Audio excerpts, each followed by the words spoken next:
Our next presenter is from the CIC, and I love the definition of the CIC. This is the International Council for Game and Wildlife Conservation. And it's a politically independent advisory body which aims to preserve wild game and hunting. In itself, that is already a challenge, I think.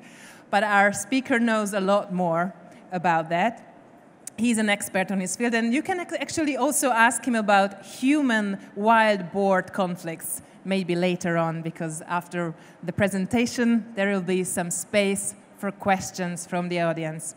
So please welcome Mark Ryan and his dog, Gnocchi.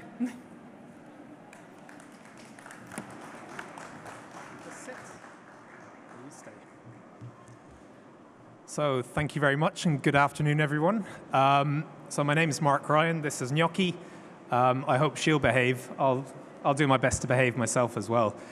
So first of all, before I move to the next slide, I'm just going to look around the room here and ask who has any idea what my presentation is going to be about just by looking at this title. If you have any idea, just put your hand up. It's a good start. So this means you're hopefully going to learn something. So I'm going to go into a bit more detail about what my presentation is about here now. So I want to talk about not human-wildlife conflict, which many of you will hear quite commonly, but rather wildlife and the human-human conflict. So if you look at the pictures here, on the left here you've got dead sheep which have been killed. Many would think that that is a simple example of a conflict between wildlife and people. In reality, the problem is more about the people and the people. So here on the right picture, you've got people protesting against fox hunting. They don't like the idea of hunting. It's the people are the emotional problem there, not the wildlife. The wildlife will be there irrespective of whether we're there as people ourselves. So I'm going to look more at the human-human conflict in this presentation now today. So where do I start? Well, with some personal experience with human-wild boar conflict. So when I did my master's thesis back in 2009, I looked at the human-wild boar conflict in the north of France. And when you look at it, there was the classical stakeholders, there was farmers, there was hunters, there was foresters, and a number of other, even at one stage I was talking to shop owners because the wild boar were coming into the shops. They were coming into the supermarkets. So a number of different stakeholders, but each of those stakeholders had a different perception or attributed different values to the wild boar. The hunters wanted more of them. The farmers wanted none of them. And then you had people in between who didn't really know what they wanted. They wanted wild boar to be there, but they didn't want the conflict to exist. So it was quite difficult. But in this one here, it was a good example of how hunters actually managed to somehow keep the wild boar populations happy, or high, and keep the other stakeholders relatively happy.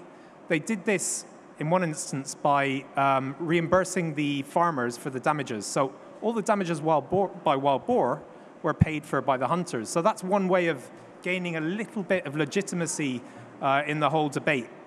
But even that's not enough. You can throw money at the farmers, but the farmers still want to see the wild boars gone. But they still want to receive the money as well. So it's a very delicate balance to really get around. Another one I'm relatively familiar with is Himalayan tar in New Zealand. So the name itself tells you that Himalayan tar are not from New Zealand, obviously. They're from the Himalayas, but they've got a history of being in New Zealand. They've been there for hundreds of years. They were introduced, and they're a managed species, a game species. But the problem is, the biggest problem really arose about 2 or 3 years ago when the Department of Conservation in New Zealand essentially said, look, we want to reduce the tar population dramatically. And they did this without really consulting with the hunters. Or that's a bit of a lie, actually. They consulted with the hunters, but they didn't care what they said. They said, great, you like the tar, you want more, but we're still going to get rid of them anyways. So that was back in 2019, 2020. They had a tar operational control plan, which they were developing, and the hunters were furious about this. They weren't really, their voices weren't being heard. So they kept trying and trying and trying, knocking at the door, putting their comments out there. They weren't being listened to. So in the end, they took legal, they took it to the courts, and they won. And their voices, it was necessary after that for the Department of Conservation to listen to their voice.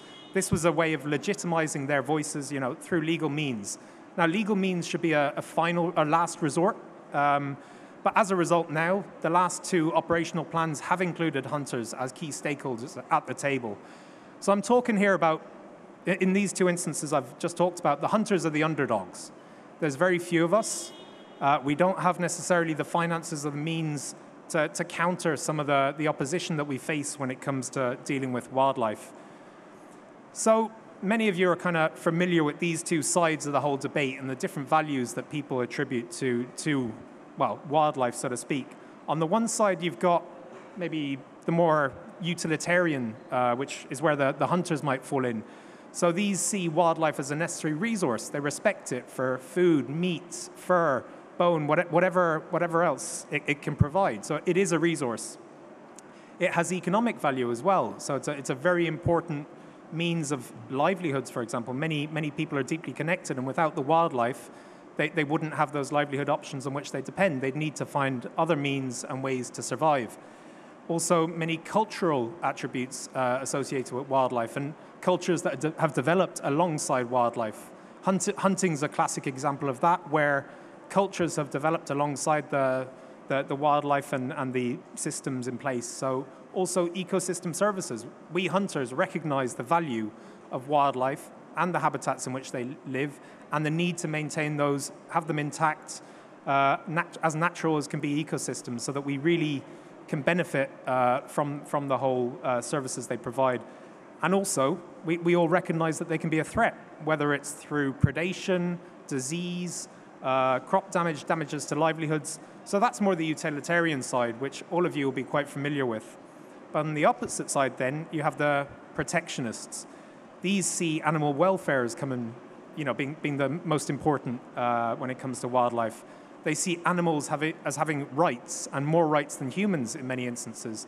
They can't see that there should be rights for both animals and humans, that these should be brought together and coexist.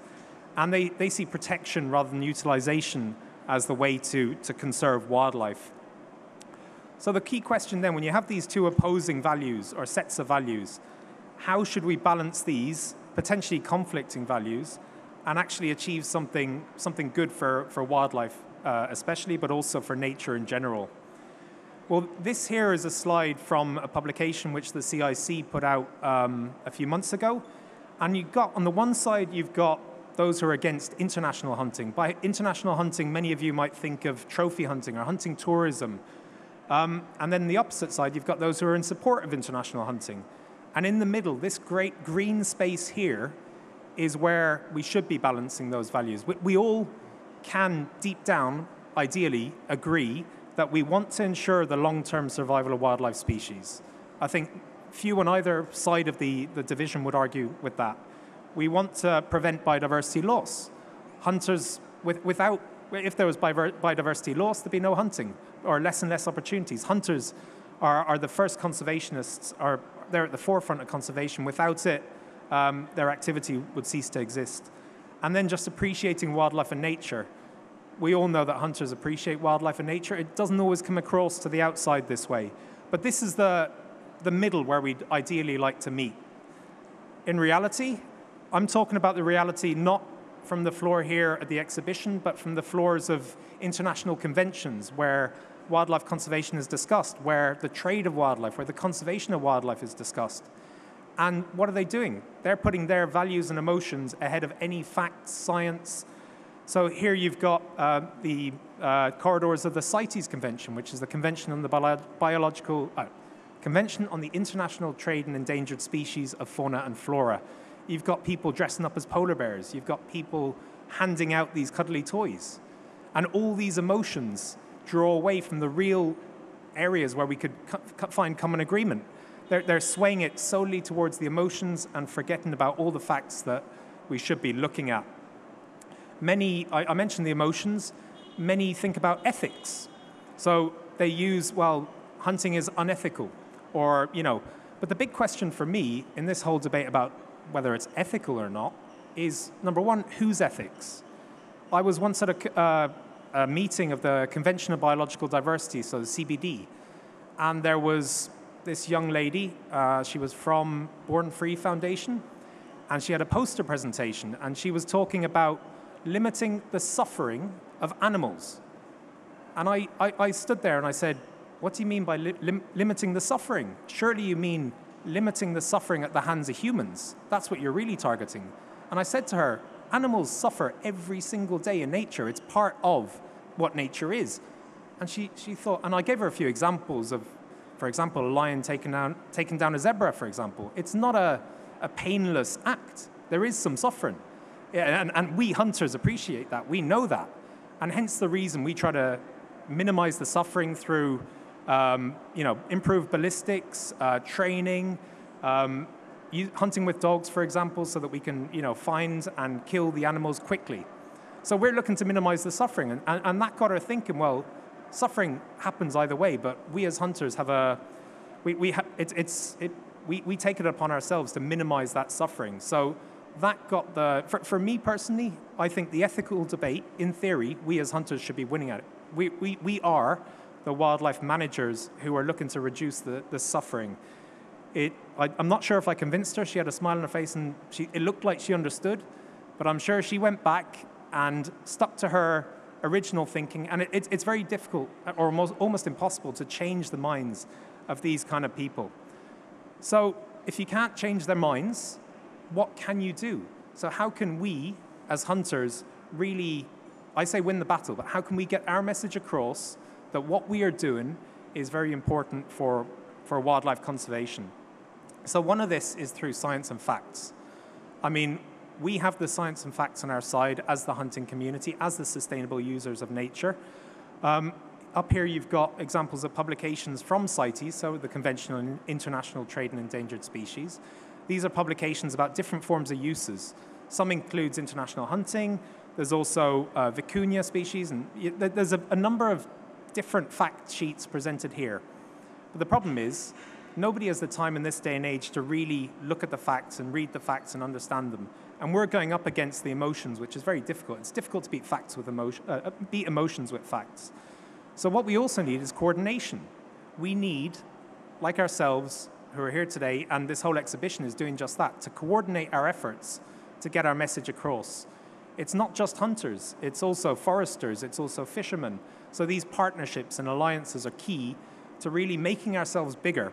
So going from the underdog to a slightly bigger dog, and really trying to have an impact and convey our message more effectively. We need to have positive press coverage. Many hunters tend to be relatively insular. We think of hunting magazines, we think of talking to ourselves, we think of getting out in the hunting press. We should be getting out in the more, let's say, mainstream press. And to do that is very difficult.